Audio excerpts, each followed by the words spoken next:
Ayun na nga, at sobrang gala namin.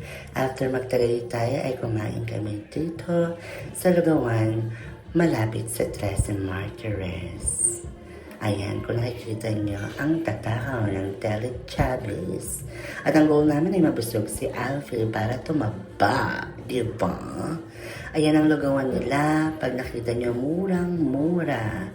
At ito ay nandito lang sa 13 Martires.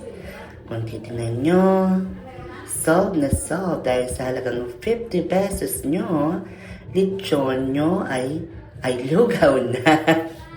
Ayan.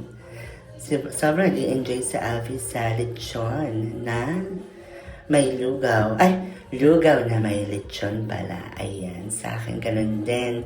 Sobrang sarap. Parang akes. O, diba? Mapaparelapse ka na lang talaga kapag broken-hearted ka sa pagkain ng lugaw na ito. Diba? Edi wow. Dahil na sa'yo.